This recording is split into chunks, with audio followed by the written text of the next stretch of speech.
welcome back. Welcome back.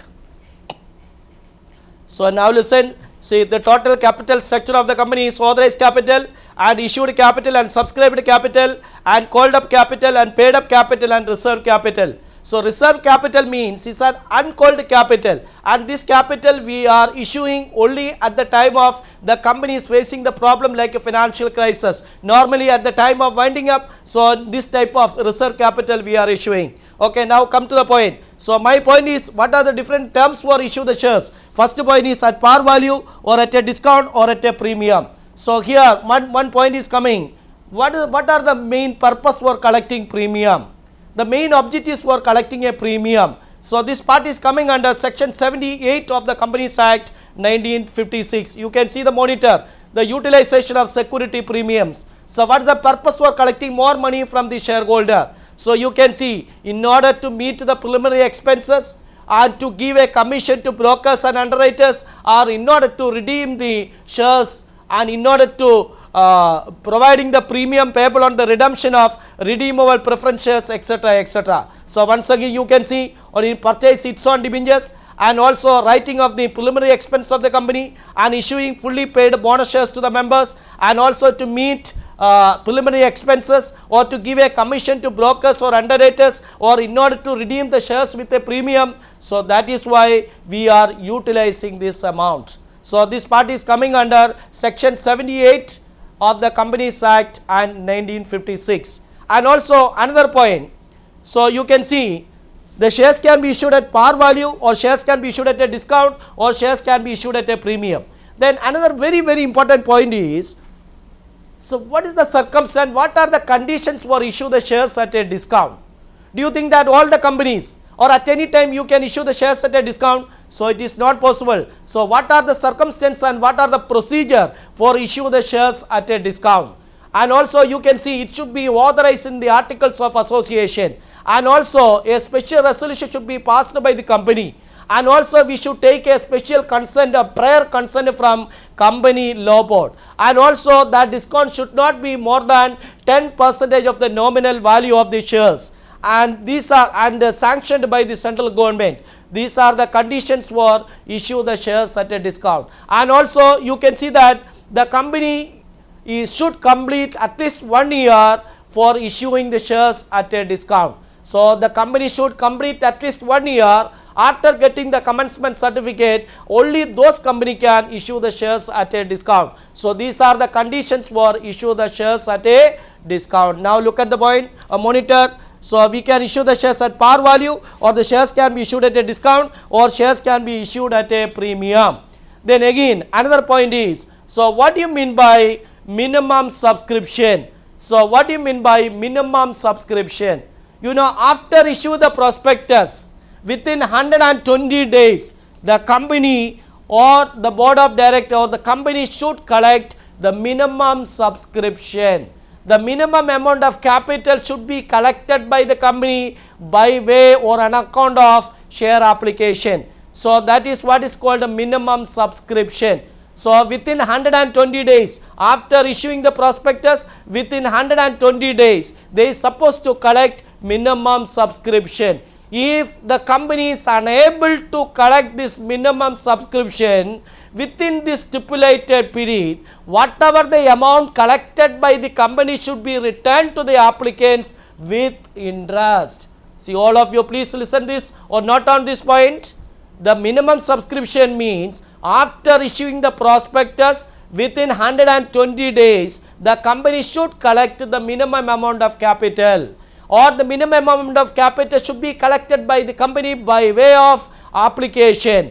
If the company is unable to collect this minimum subscription, and whatever the amount collected by the company should be returned to the applicants with interest. So here you can see, and after getting the application, we are already collected the amount more than our requirements or the less than our requirements. That particular situation is known as over subscription or under subscription. So either maybe this company, your company, example Lanson and Tubro or Johnson and Johnson company, it is a very famous company and they are getting more response from the shareholders. So that means our requirements is only 1 lakh. So we are getting 2 lakh rupees or 2 lakh rupees worth is the response from the shareholders. So here you can see that particular situation is known as over subscription. Suppose our requirements is 1 lakh and but we are getting only 90,000. That particular situation is known as under subscription. So you can see over subscription is there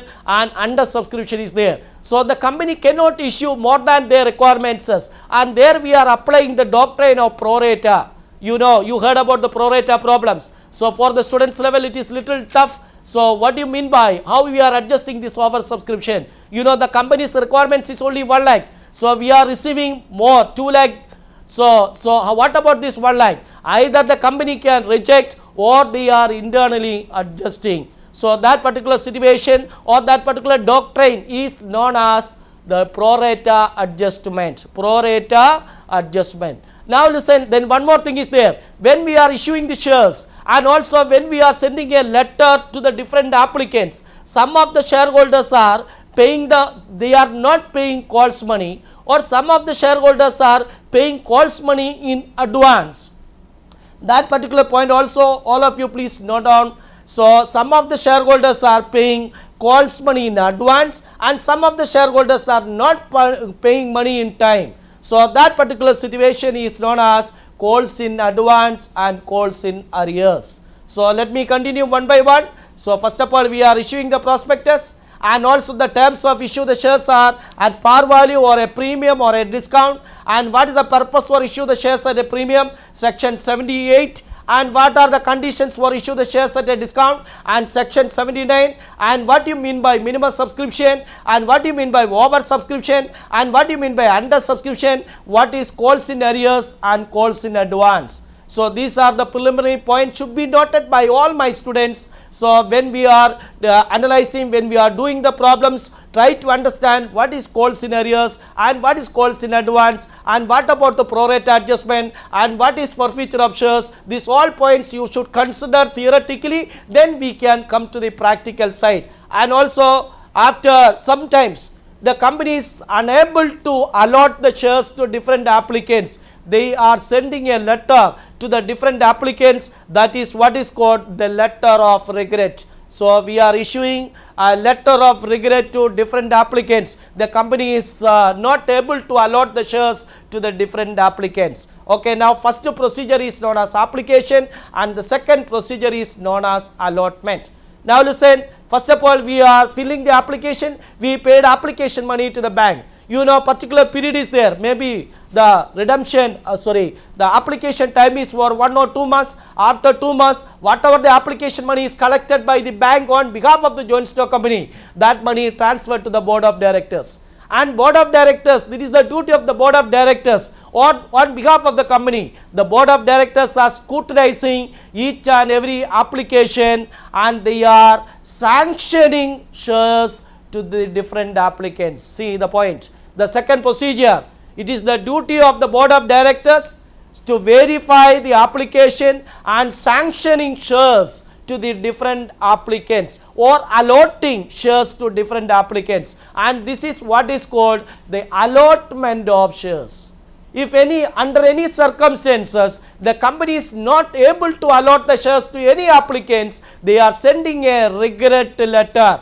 So along with their money with interest, and they are giving back to the different applicants. The letter is known as the letter of regret. Now next procedure is, we can see one problem. So what are the journal entries connected with so what are the journal entries connected with the issue of shares for cash? So look at one by one. So accounting treatments, issue of shares. When we are issue the applications and collect the application money, so what is a journal entry? So all of you please look at the monitor. So when we are issue the shares and collect the application money, so what is a journal entry? Now we are coming to the practical side. So when we are issue the applications and collect application money, so what is the journal entry? Bank account debtor to application account. Look at the monitor. Bank account debtor to the application account. So first journal entry, we are issue the applications and collect application money. So your journal entry is bank account debtor to share application account. Then second procedure, you can see allotment procedure. As per our new syllabus, the second journal entry is allotment. So for making an allotment, our journal entry is share allotment account debtor to capital account. If premium is there or allotment is along with the premium, our journal entry is share allotment account debtor to security premium and to share capital account. And if allotment is due with discount, our journal entry is share allotment account debtor, discount account debtor to share capital account. Then afterwards, you can see our third journal entry is application money transferred to the capital. So listen one by one. This is the practical side. So we are issue the applications and collect application money, bank account debtor to share application account. And the second procedure, we are sanctioning shares to different applicants and allotment money due along with discount or a premium or a par value, whatever it is. So share allotment account debtor to security premium to share capital account. And afterwards, we are transferring application money to the capital. So journal entry is share application account debtor to capital account. Then next procedure is we are collecting the allotment money. So journal entry is bank account debtor to share allotment. Then we are making a different calls. See, previous example I said the value of the share is 10 and out of that 2 is application and 3 is allotment and 3 is first call and 2 is final call. You can see this is the way we are collecting the amount: application money, allotment money and first call and final call. Now first entry is application and application, then second point is allotment and third point is application money we are transferring to the capital, and next is we are making a calls. So what is the first? Share first call account debtor to share capital. When we are making the first call, journal entry is share first call account debtor to share capital account. And receipt of first call, our journal entry is bank account debtor to share first call account. And next, when we are making a second call, our journal entry is share second call account debtor to share capital account. And receipt of second call, our journal entry is share second call account debtor to share capital account. See, look at these problems. So once again, we are issue the shares at a par value or a premium or a discount. Sometimes we are collecting more money, and also the shares, sometimes we are collecting over subscription situation is there or under subscription situation is there. And if it is an over subscription, the board of directors decide to adjust the pro rata, how we can adjust this over subscription amount. And here look at this example. Yes Limited issued 5,000 shares of 100 each at a premium of rupees 10 each, payable as follows: application money is 30 and allotment is 40 including premium 10 and first and final call is 40. All the shares were applied for and installments received on due dates with the exception of allotment and first and final call on 100 shares, and these shares were forfeited and reissued as fully paid rupees 105 per share. You can see this is a little typical question. So all the shares were received due date with the exception of allotment and first and final call on 100 shares, and these shares were forfeited and reissued as fully paid at the rate of 105 per share. So pass the necessary journal entries. So once again I am repeating. So journal entry first one is, you can look at the monitor, bank account debtor to share application account, and the second entry share allotment account debtor to capital and to premium account, and third entry the share application account is transferred to the capital, that is share application account debtor to share capital account. So this is the first procedure. Then bank account debtor to share allotment, then first call is due share first call account to share capital, then bank account debtor to share first call account. Then when we are making a final call, so you can see so final call account debtor to share capital. So then next procedure,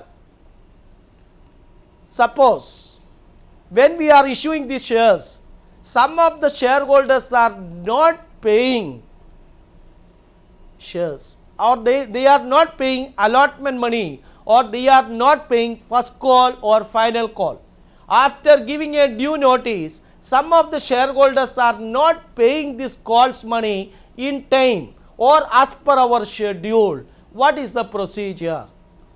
You know, some of the shareholders are not paying the money. So what is the procedure?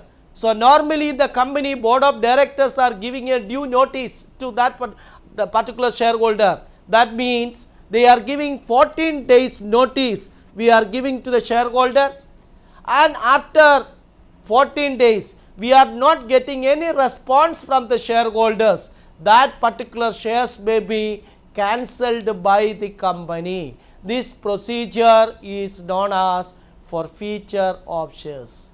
So what do you mean by forfeiture of shares? Forfeiture of shares means cancellation of the shares. If the shareholder is not paying allotment money or calls money as per the schedule of the company, normally the procedure is the company is giving a due notice or sufficient time, 14 days notice the companies are given to the shareholder, and after 14 days again the company is not getting any response from the shareholder, company is forced to cancel that shares.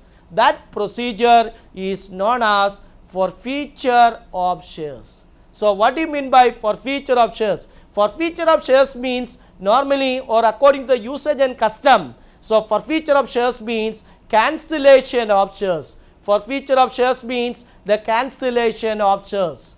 So here you can see, so what is the procedure for the cancellation of shares? Normally it should be authorized in the articles of association, and also it is sanctioned by the company law board, and it is already mentioned in the articles, then only the company can cancel the shares of any shareholder.